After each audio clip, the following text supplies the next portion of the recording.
Hi, everyone. Oh, okay. Yeah, so like Chris said, I'm Victoria. I am currently a senior majoring in computer engineering, but I do intend to actually go towards PCB design as a career. Thus far, like I did a lot of contract work for like 3 years in like learning how to do PCB footprint. So it's kind of like the PCB librarian. It would be like junior level, and then after that, I started doing my own contract work. And I worked with my dad a lot because he's also a PC designer, so I kind of got mentored under him. And then since then, I received a few internships at SpaceX under PCB design, and so that is where I am now. And yeah, PCB design is like a really creative artwork that also mimics engineering, because we can dive all into that, but that is what we're going to be talking about today. So let me share my screen. Okay, Chris, you gotta help me because I don't know if I do the presenter view. Can you see everything? Yeah, I just see the PowerPoint. I don't see the notes. You're good. Okay, cool. Okay, cool. Is it blurry? I mean, it's not full screen. I don't know. It's like kind of cropped. Okay, how about now? Yeah, that's better. Okay, how about now?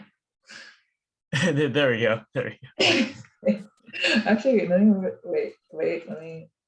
Sorry, technical difficulties. I'm also not on my computer because there are issues with that. Can you see it? Yeah. It's like full screen.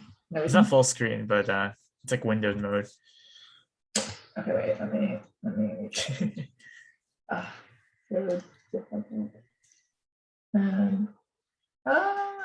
know how to. Okay.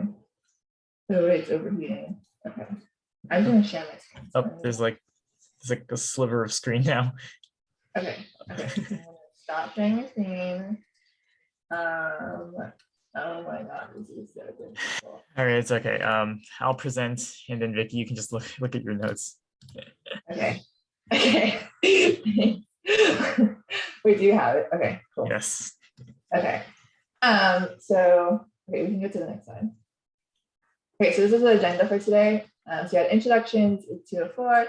So we're gonna go straight into intro to PCBs, and then we're gonna talk about what is a PCB, different types of PCBs, the general PCB design workflow, who it involves with, who's involved, and then setup. So we do have an Altium designer's license for students, so we can look into that, and then navigating Altium designer. And so that's what we're going to be going over today. So it's just briefly, like, in order to do PCB design, you kind of have to understand like what we're talking about in the first place, not only from a 2D standpoint, but a 3D standpoint.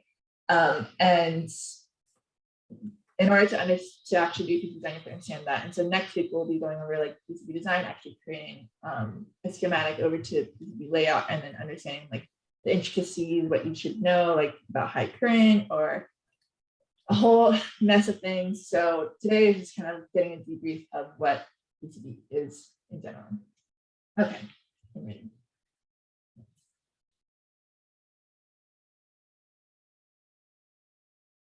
Okay.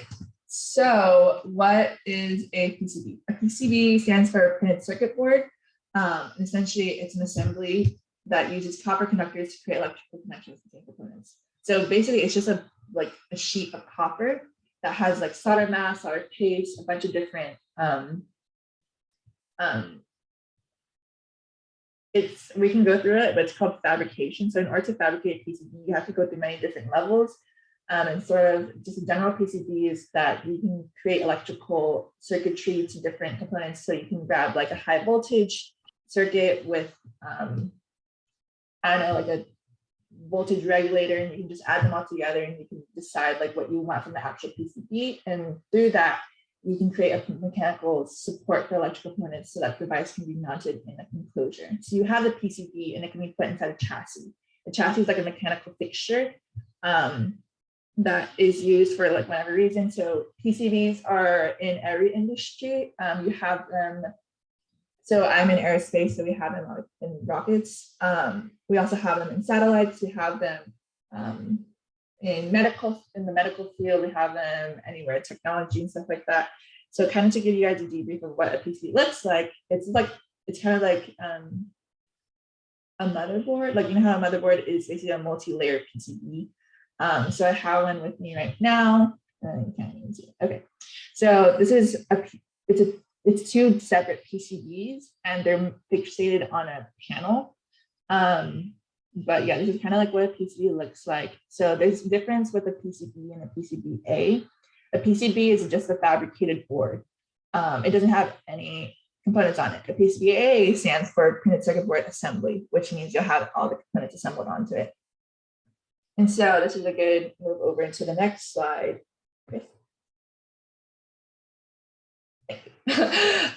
Which are different types of PCBs. So we have a single-sided PCB, which is considered like top layer only, where your components are only on one layer, and usually the bottom layer, it's like kind of like it doesn't necessarily have to be two layers, a two-layer board, but essentially the highest layer that's like face up, I guess in a way, has components. And then the other side is kind of like a ground or a power layer. There's nothing on it, so you can like leave it flat, if that makes sense, for different reasons. And so that's one type of PCB. The second type of PCB is a double-sided top and bottom layer. So it's components on top and bottom. Usually that's more so the case, unless you have something like smaller. But when you're going to the industry, you have usually two-sided to maximize your work, I guess. And a big thing about just PCB design in general, or just engineering in general, is your cost, time, labor metrics, right? So how do we maximize the output with like less money? Especially in aerospace, it's like smaller is better, as long as it works. That's a big thing too. So yeah, and with double-sided, there's like, you can have signal layers within the PCB layer StackUp. We're going to talk about layer StackUp later, but it's kind of just like the way a PCB is built. You have to make sure, like in electrical engineering, you have to make a ground relative to a certain signal. It's kind of, that's a big like point of PCB design. So the next thing is a multi-layer PCB. So it has several internal inner layers. And you can talk about plain, signal, or mixed plane. We're going to dive into dielectrics and like just fabrication in general, but I think like the most, at least I worked on, is an 18-layer board. But you can go crazy. I think like I heard that there's a 24-layer board, which is so crazy, but the more layers you go, the harder it is to manufacture, for example. So usually the company has to be able to find a certain manufacturing stability and the right vendor to go to in order to like fabricate a good board. And then the last thing is a rigid flex PCB, in which if you've ever worked on one, I commend you, because those are definitely really difficult to make. The picture I have above is a rigid flex PCB.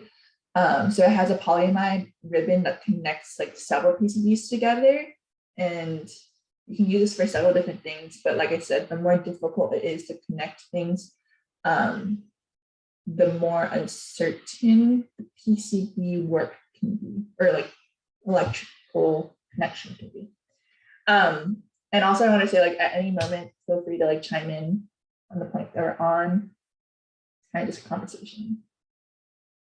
But yeah, okay. And what I was saying is that, yeah, so a motherboard is like a multi-layer PCB. It allocates electricity from the power supply while enabling communication between all computer parts, such as the CPU, GPU, and RAM. So in that sense, it's like doing a bunch of different things at the same time, which requires more copper, which requires more electrical like flow. And so that's why multi-layer PCBs are like usually more seen. Okay, next.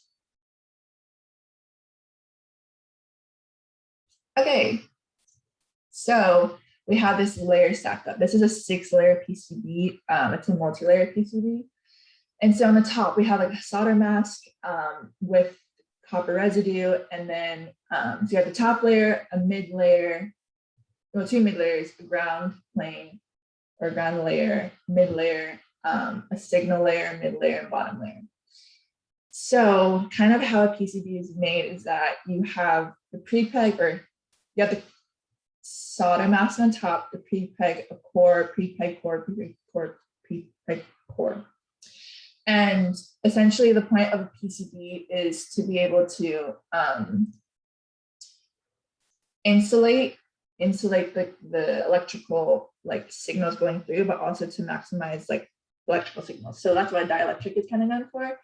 And so that's why we have copper is usually the core, and then the pre-peg is like the dielectric. And yeah, that's like what a layer StackUp looks like. And then we can go to the next slide. So, PCB design workflow. So this is essentially, from what I know and have worked on, this is kind of how a workflow to even bring in a PC in to like be designed. So usually what happens is that in the very intro and the very creation, like how is a project getting created? Which personally I'm very interested about, because if I'm personally only on PC design, there's like so many things that affect it that I need to account for, right?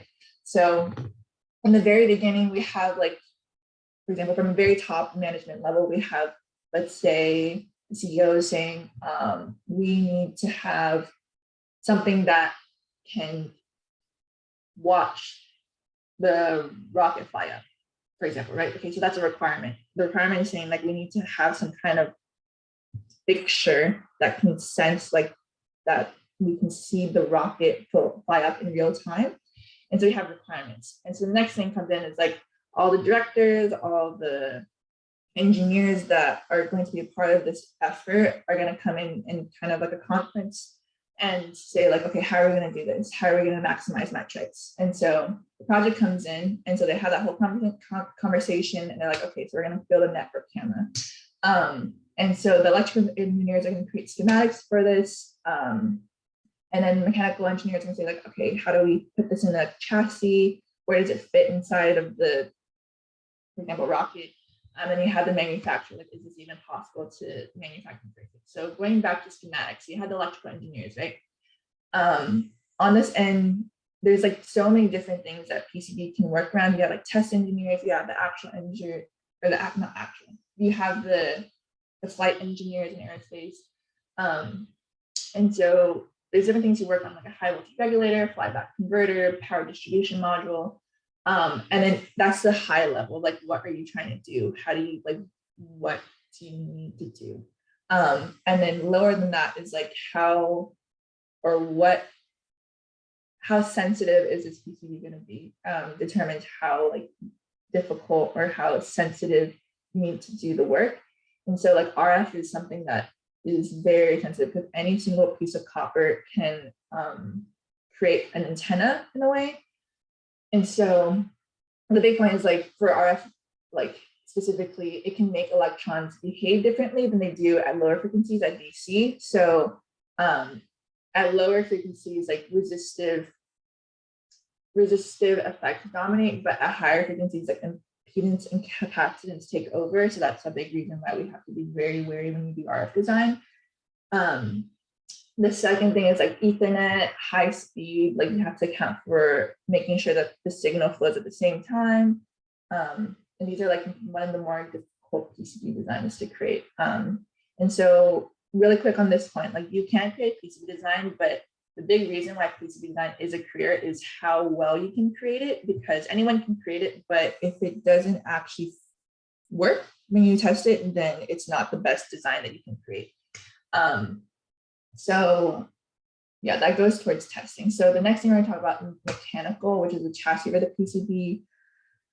You don't have a chassis with me right now because those are huge, more or less. But like your phone is literally encased in a chassis. So there's like a PCB inside of it with a bunch of components, and then the actual like fixture of the phone is a chassis. So yeah, and then you have manufacturing. Is this even possible to manufacture? You can take a look at the manufacturability guidelines, design a product. What just happened? Wait, Sorry, Vicky, my computer like crashed a little bit. You're good. Yeah, so designing a project that is easy and economically manufacturable is the biggest thing. So that's where the manufacturing engineers come in.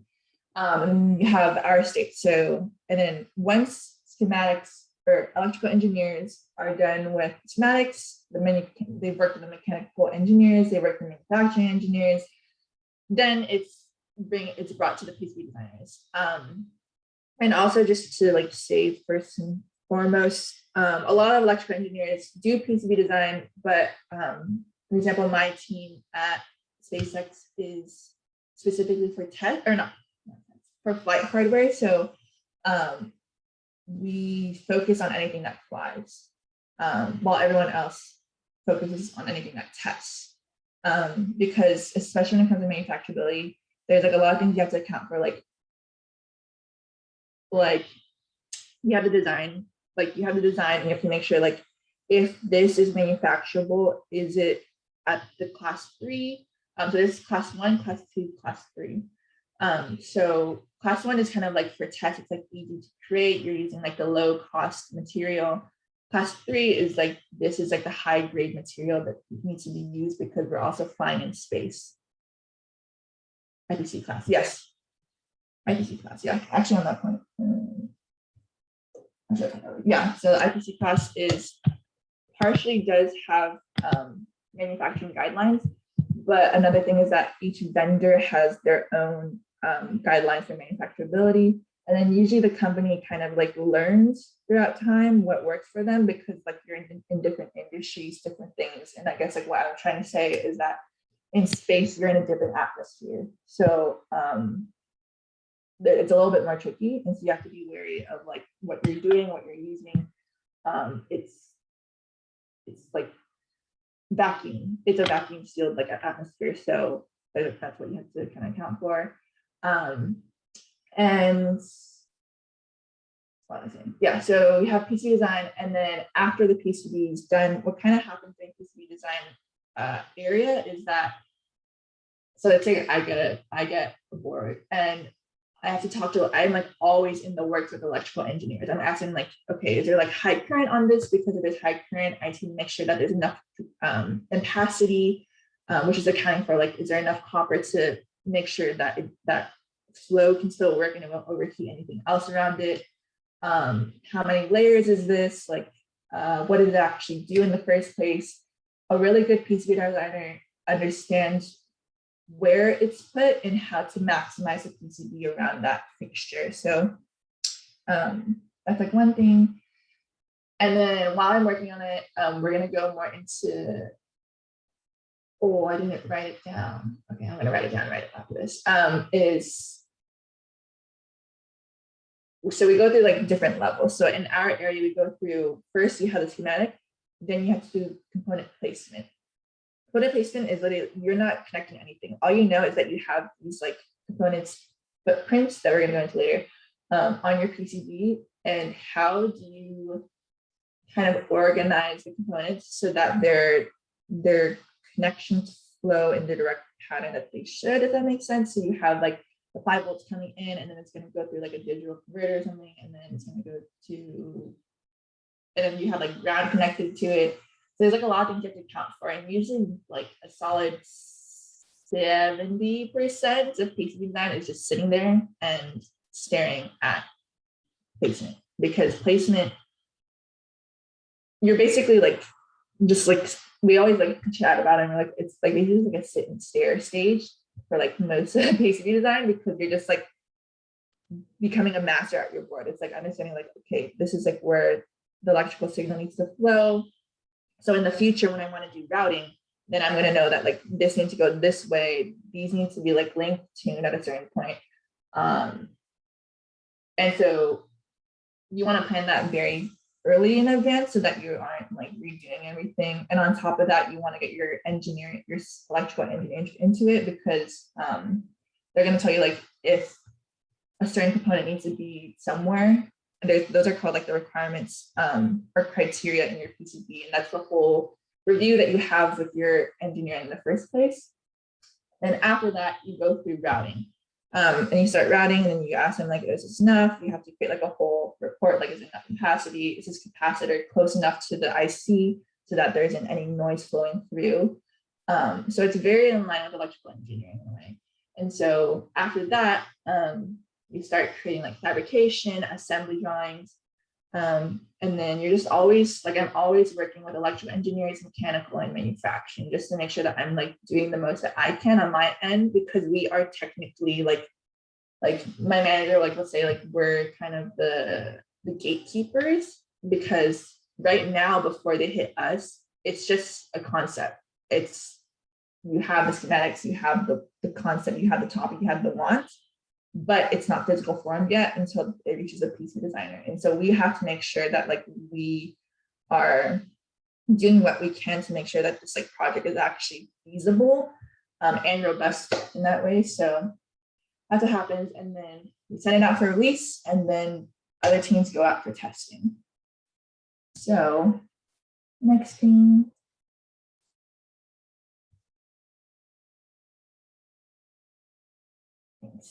So thankfully for Chris, he found a student license that we are allowed to have. So if you like open up the student license, you can see like you can get a free license, and then it also gives you access to like some miscellaneous, I can't say it. Yeah, but there's libraries, and also you can get access to the manufacturer part search. So if you did want to create a circuit, it automatically like, it's kind of like a network that can communicate with like your browsers, and then it'll be like, oh, for this kind of part at DigiKey, you can buy it for this many cents, and so this is your footprint. This is like how you can put it into the PCB and actually create it. So yeah, we have to see a license. Yeah, next.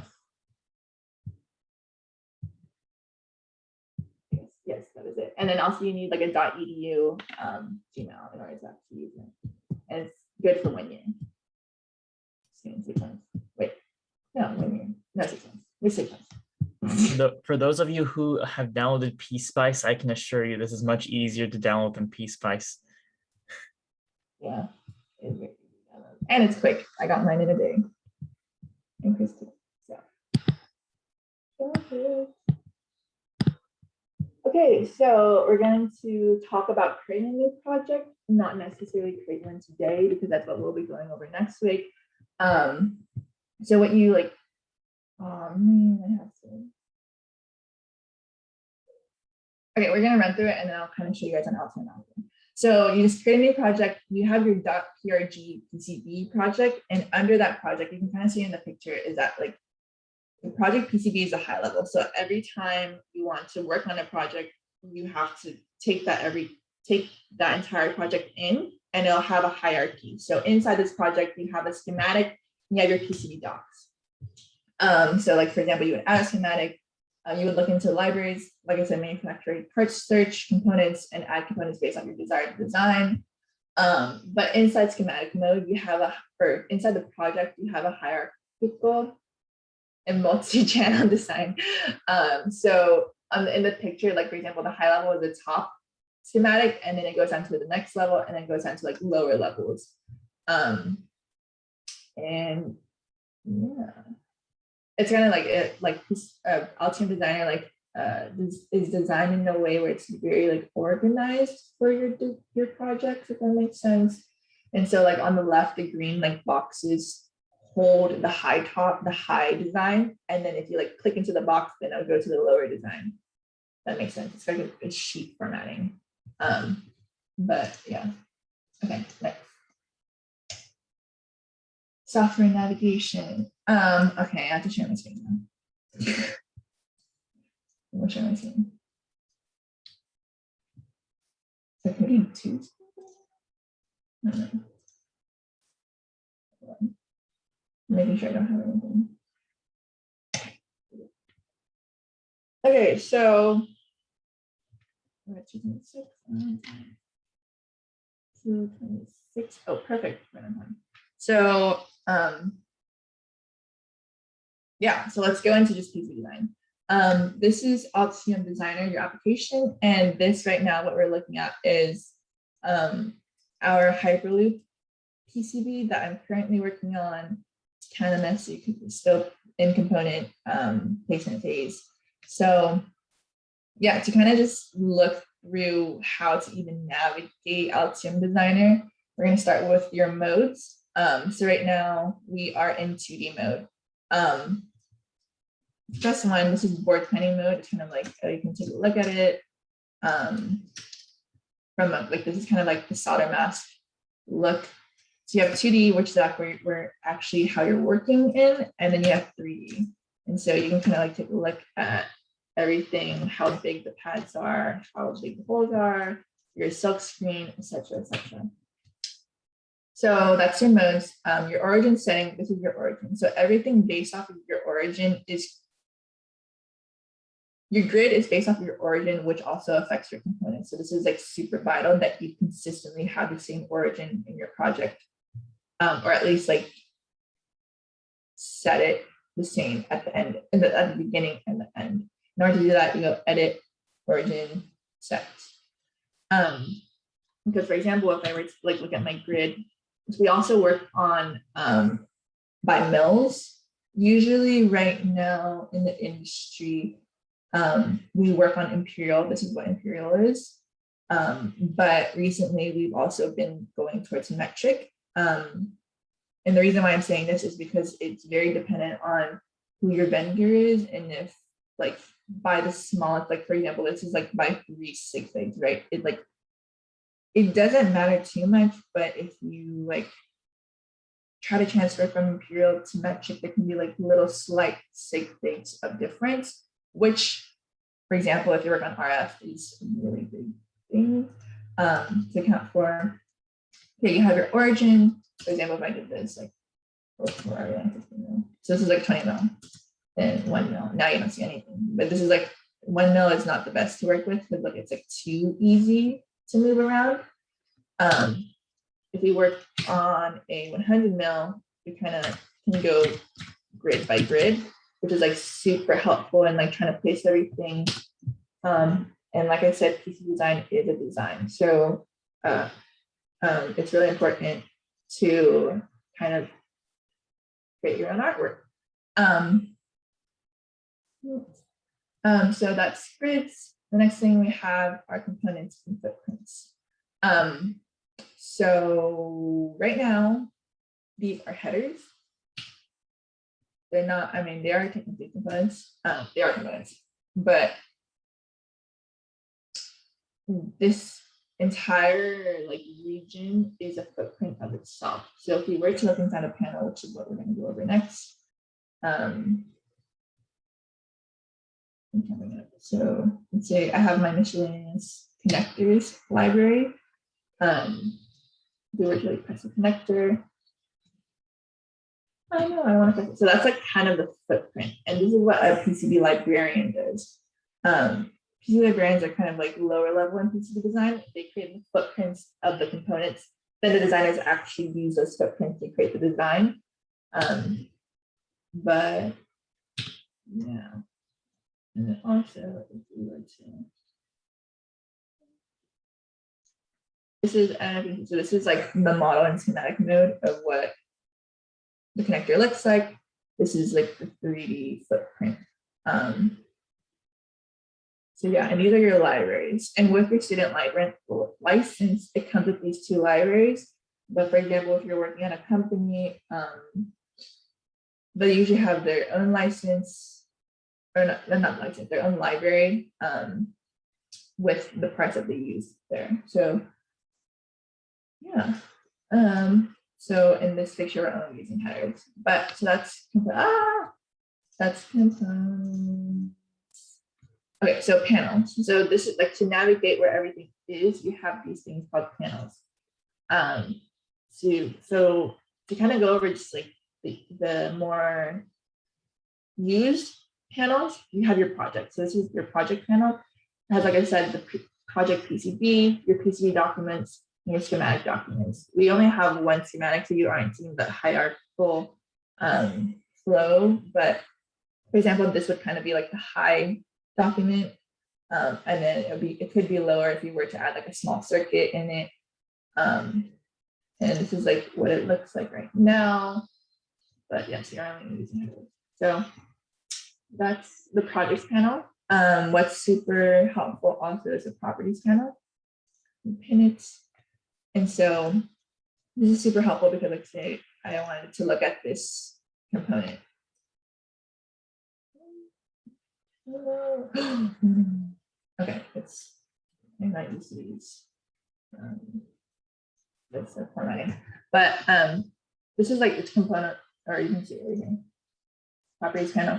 So it shows you your X, Y areas inside the board relative to the origin, the rotation, which layer is on, which is super helpful. Designator. A designator is kind of like what is this component called inside of the schematic document, and this is like helpful for your subscreen. Where the components actually located, and so this is the footprint. It's located in this library. How many headers are on it, and then in more like complicated circuits or complicated designs, you can look into pin part swapping, but this is like a no, like don't touch this unless you have a yes from your electrical engineering. And then we can go over parameters. Kind of just like properties panel is like a really easy way to look at anything. It's not just components on the board. So if I were to open this to all layers, like this is going to select, it notices that it's a track, and I'm selecting two different things. So it's going to see like what is familiar to both different properties, I guess, in a way.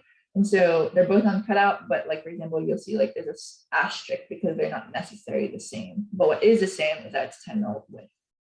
Then you can talk more about like pace, mass expansion, which we'll cover later. But yeah, properties panel is super useful. If you're not selecting anything in properties panel, the selection filter, this is like regeneralized properties panel, in which you have the selection filter, you have your snap options. You can customize that, which is like the biggest thing about Altium Designer is customization. You have your like grid manager, guide manager, the units that I was talking about you're in. Yeah, so what's helpful is that it's a selection filter. So right now, if I were to copy everything, it selects everything, right? But let's say I only want to copy components. It only copies components. This is super helpful because like I'll be able to like only move around the components, etc., etc. And you got to play around with that. Or you only want having tabs. So yeah, that's super helpful. You can snap to your guides, access grids, and then you can select like what to snap to. Snapping is kind of like, let's say like I wanted to route only. Okay, so this is routing. It's going to notice that I want to snap to the center of a pad. And so it'll let me snap to the center of a pad. But if I weren't allowed to have that, like if you notice, like it doesn't notice that I want to snap to it, it's going to snap to the edge of that footprint. So this is like super helpful in customizing like how you want to route or how you even want to like match anything. And what's super helpful is the grid, like I said. Yeah, and you can snap to the current layer or no layers, which is good for customization. So that's the properties panel. The next thing we're going to go over is view configuration. So this is the layer StackUp. This in view configuration, what's noticed inside your layers is based off of your layer StackUp. Yeah, and your layer set. So we have only two layers on this board, a top and a bottom layer. If I were to so this is what I was talking about earlier, the signal. So you have signal or plane. A signal layer can also be a plane layer. So let's say like on the bottom layer, I only wanted to do a full ground pour or copper pour, ground copper pour, better explain. But in this case, like I actually do want to add like some routes on the bottom layer, so that would be considered a signal layer. Then you have your overlay. Your overlay is kind of like the silk screen. This is what silk screen looks like on this PCB. If you can see, okay, oh, I can't. Okay. Let's see if the virtual background again. So if you can see, like on the white is a silk screen. It kind of like it's for the designators, but it can also like say like for test points to notify where the test points are, or anything whatsoever that your board needs. That's what silk screen is for. You have your paste, you have your solder, your mechanical layers, your other layers like drill drawing. So drill drawing is kind of like, we'll talk about it later, and I have some references of like how is a board even fabricated, what does fabrication mean, which is just creation of the board. Yeah, these layers are like super important. And yeah, especially with mechanical engineers, like they obviously everyone worked on this project, but mechanical engineers like put their mechanical layers in here to kind of like show like this is how big a certain mounting hole has to be. This is how big the diameter of the hole needs to be, et cetera, et cetera. So you're like working with everybody literally. So you have the layer sets, then you have your systems colors. So you have connection lines, you can like change the different colors. So maybe I want to make them white, and you can see the difference, never mind. Yeah, you have your pad holes, these are pads. The pad holes would be a hole, you don't have any ideas. And then you have your DRC, which we're going to talk about in a minute. You can change the sheet or like the background color. So right now it's green, you can make it like red. It's like ombre, it's like super fun. And you can also change it in 3D mode. So that's super fun too. I don't know. Whatever is like nice for you. It's really fun like walking around, like think like personally you gotta work with other PCB designers and like they like customize and it's just like, very aesthetic. And yeah, that's really fun. And so the next thing we're going over is view configuration. So you have like on video mode. There's a bunch of different, so these are like shortcuts. In order to create a shortcut, you kind of go control press, left click, and then you can kind of like customize what shortcut you want. So like let's say R, but R already has interactive routing, so I don't want to do that. Oh, okay. Backspace is already being used, so if I don't do anything, no worries. Press cancel. Yeah, and then you can also log things in and out. This is a room. You can turn off like the pad. You don't see the pads anymore. You can make them transparent, so you see them a little less. This is helpful, especially when determining like component placing, because let's say like you want to put like two different copper over each other, like you have to like it's really helpful to customize meshings. And yeah, so you're some of the panels I wanted to go over. So in order projects, configuration, properties, PCB rules. So in order to create a good design, you have certain rules. Rules and violations are in accordance with manufacturing. So let's say like track, like for example, with a certain component, you can only like make it, you can't edge out maybe like 100 mils from the board outline. And that's something like as a good PCB designer, you'll have your rules already set. For example, PCB design already comes, or Altium designer already comes with certain like rule set. So for example, like a solid like clearance rule is that you have a 10 mil clearance from each like track to track or track to via, track to copper. And yeah, there's just like, in order to create a good PCB design, you follow certain manufacturability guidelines.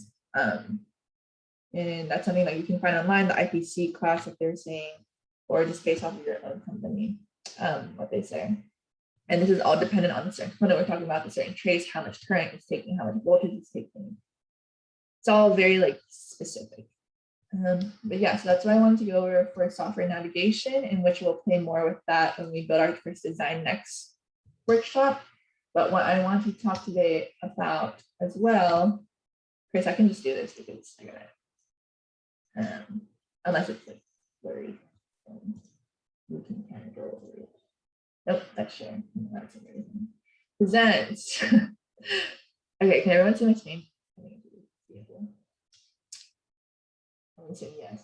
Okay, so terminology. What we're talking about is footprint. So a footprint is the pattern for an electrical component that will eventually be soldered there. So on the right is kind of a footprint. We have pads, which we're going to talk about soon. And so this is what a schematic looks like over to a symbol, over to a footprint, over to PCB. So especially for PCB librarians, it's super big to like continue to look at data sheets. It's actually really important for PCB designers as well, because sometimes in data sheets they'll say like, oh, this is like a good way, like for example, this is probably like in a data sheet. It looks like, well, 9 holes, probably not, but they'll say like this capacitor needs to be like, it's closer to this area, like this is something like you can refer to, because the vendors that are actually creating the components have tested it and prep like so many times that it's just like, okay, like this is the best way to use this component. And this is the footprint for it. Then we have the pads, like I was saying, which is an exposed region of metal on a circuit board that the component lead is soldered to. So every single like copper area right here is a pad. These are pads. These are like our vias. Oh, this is a pad. Yeah, so this is like what's really good, especially for PCB rules, is knowing like this is the whole diameter of the pad, or whole diameter of the pad, and this is this is the diameter of the pad. This is the diameter of the hole in the pad. You have the annular ring. This is all based off of like manufacturability rules. And then if you want like copper plating, if you don't want copper plating, there's a whole process in the actual fabrication process that this is like super important, which we'll talk about later. So that's the pad. You have your silkscreen, like I said. So it's a layer that uses ink traces to identify like test points, components, parts of PCBs, warning symbols, which is like literally in our board. You have vias. So vias are like two pads that connect into different layers so that they're electrically connected through a hole. And then you have different kind of vias. I think until you get to, until like you understand vias incredibly, I'm still at the point where I'm like trying to understand them, because it's like you have to be very specific. And also, if you use a via that's not a through hole plated, the cost increases incredibly. And also the manufacturability promise is not as high, because this is more difficult to create, because you're going through like a specific mill. A mill is very small. It's 1,000 of. So yeah, it's very like difficult to create. And it's all based on like the vendor that you're talking to, if they have experience even creating these. And so through hole plate is what you're probably going to use, and it's like copper all the way down. So say like I want to connect like a 5 volt signal down to the bottom layer. And so it's going to like say like 5 volt run through with the copper, go down to the bottom layer. And yeah, and so you have your blind vias that go to like a middle layer. You have your buried that's like just within the middle layer. And these are like the hardest to create. And you have your not plated, your tension cap plugged. I am not too familiar with these two, but yeah. Then you have traces. So traces are how you actually connect everything together. So it's literally copper flowing through that actually creates electrical connection. And then you have your trace spacing and your trace width. So just remember, like when you're doing PCB design, the more copper you have, the more electrical spacing you can have for electrical flow through. It's probably redundant, but yeah, it's between 2 different points on the PCB. So like this is an example of like, this is a BGA that's like has length tuning, because it's probably like high signal over to like other components. And so you have like several different layers that you have to work off of. And you have your vias. And so, yeah. That's what a trace is. You have your polygon pores. A polygon pore is basically a full like copper pore on a PCB layer. And it's customizable if you want to go around certain components, and it's perfect for a power ground pore because, like you say, like a component on top layer needs to have relativity to the ground layer under it. So that's super helpful. And like inside the PCB rules, you can say if there needs to be like thermal expansion so that there's not too much copper coming in, because then it's just gonna like overheat, etc., etc. And yeah, so like the traces are already copper, like in this picture. It is already copper, but you have more, there's clearance between the copper pore. And that's for the case-by-case scenario we want to use. And this is kind of a good example of what the clearance between the board outline is with the copper region, in which we were talking about earlier. So that's polygon pore. You have your rat's nest, which is like right when you like import everything over from the schematic over to the PCB, you have like all of these connections. It's like designating inside your schematic if it's done correctly. Let's say like from this pin to this pin, it needs to be connected. And if there's something else that also needs connected, like for example, this one to this one, all the way over to this one. That's like the entirety concept of that is called a rat's nest. And so it's the electrical connections defined by the schematic. And so kind of what I wanted to end on was a reference of how is a PCB even created. So something that was helpful I found was this fabrication process made by PCB Way, which is another factory in China. And most like you can get like PCBs from China like really cheap. And yeah, but there is like every single vendor you go to has different materials, so you want to keep that in mind. Yeah, so this is like super helpful in getting to know PCB design. It's like, how is a PCB even created? That's the perfect way to start, because the point of PCB design is to create a good PCB, and so that actually like electrically works. So that's understanding like how is it even made, like what goes into it, and so that's really important that I put in this reference. And then this is like a general tutorial if you ever want to get into just like creating your own thing. Altium already sent, this is the Altium website. They've already created like a design, and then you can go through like how to create a new project, kind of schematic, looking through manufacturing part search. And yeah, so it's super helpful. We're going to get into it, but we are going to be going over our own design next week. So stay tuned for that. But that is it for this conversation. That was probably a lot of information, so totally fine. Oh, you're doing it. Hi, Chris.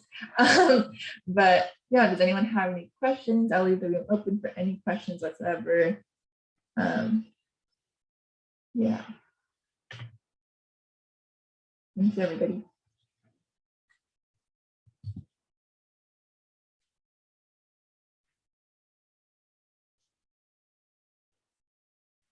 If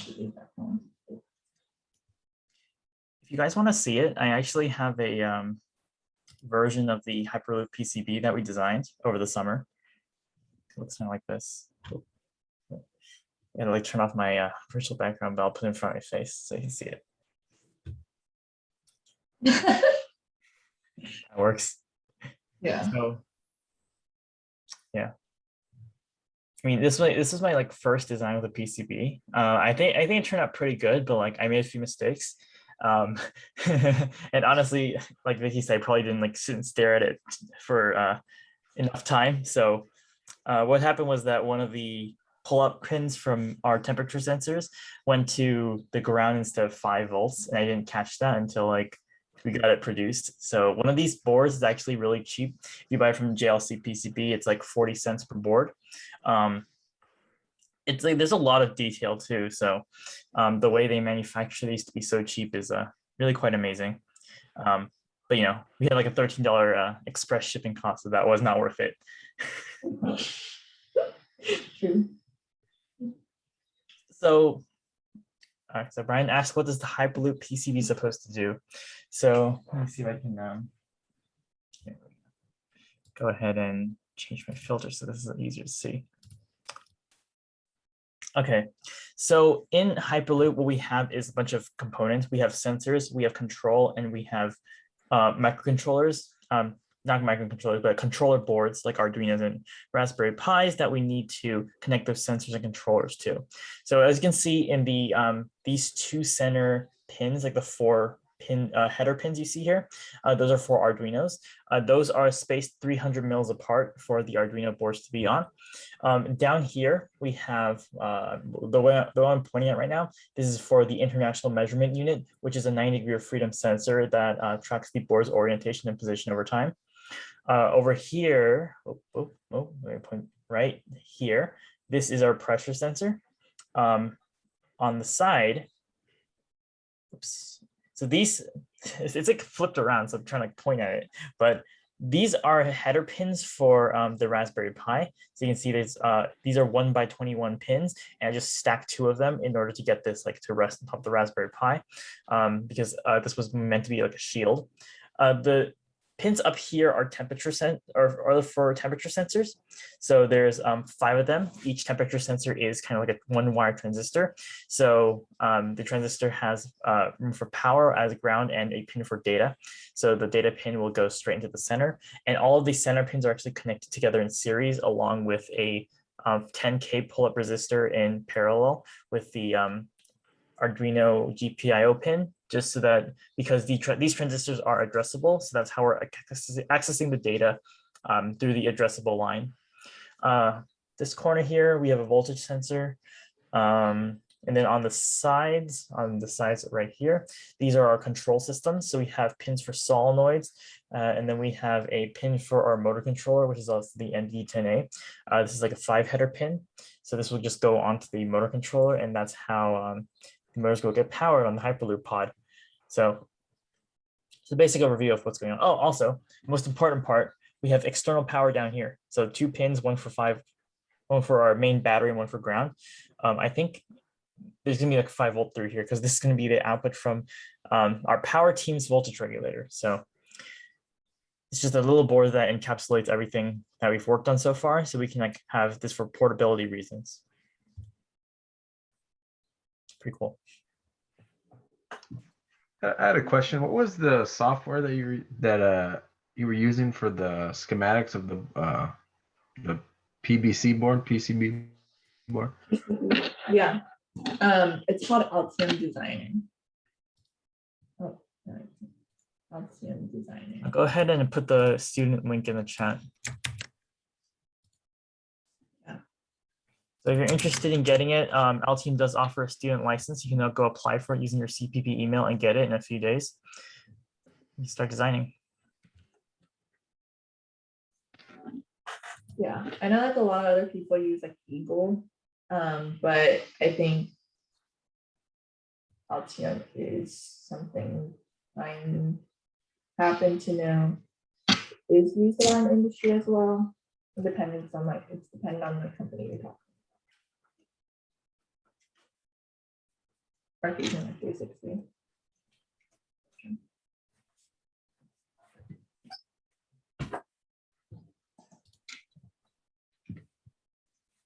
No.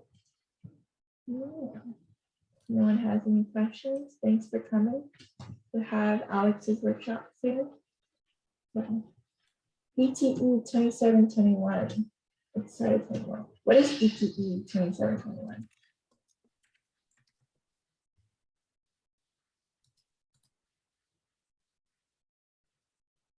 What? Oh my God. What? Oh my God. I want to take that class. I was like, sorry, I was talking to my manager and I was like, why?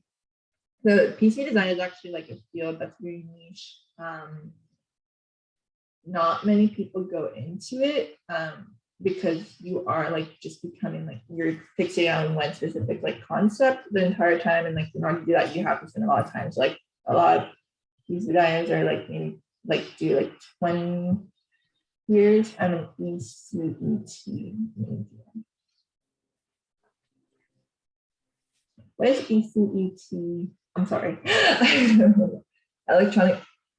Oh. Wait, that's so interesting. I didn't know that was a thing. Maybe I should go into that. Yeah, I don't know. Computer engineering, it's like I'm doing computer engineering now. It is super helpful, but like if there's something that's more PC oriented, I would have gone towards that. But okay, that's awesome. Actually, thanks for like saying that class. I'm gonna write it down because yeah. So I was talking to the manager and I was saying like, why don't we like? How do I become like a better designer? And he was saying like Altium, like the white papers on Altium are super good to look at. They're like solid material that's the Altium provided to like know how to do better design, how to design it. And he was saying like, unfortunately, like PCB design isn't like too seen in school, but in the next like, he said this last year. So he's like saying in the next 3 years, they plan like Altium plans to like incorporate more classes. And I was like, 3 years, I'm gonna be gone. So it's kind of like counterintuitive, but I'm glad that like this is slowly up and coming because we do need a lot of PCB designers. A lot of our work gets like outsourced, if not made in-house. So this is definitely a solid field to get into. And eventually you can also be like a consultant for your own work, which is nice. Yeah. What I want to do. So yeah, but that's awesome. CAD manufacturing PCBs.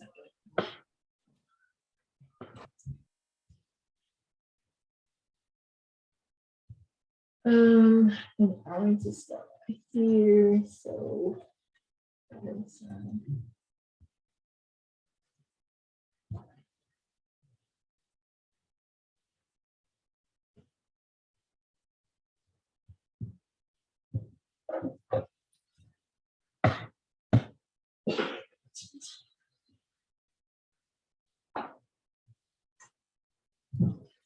All right, if that's all for the Altium 1 workshop, I'm going to end the recording here. So for everyone who's watching the video, yeah, hope you guys learned something.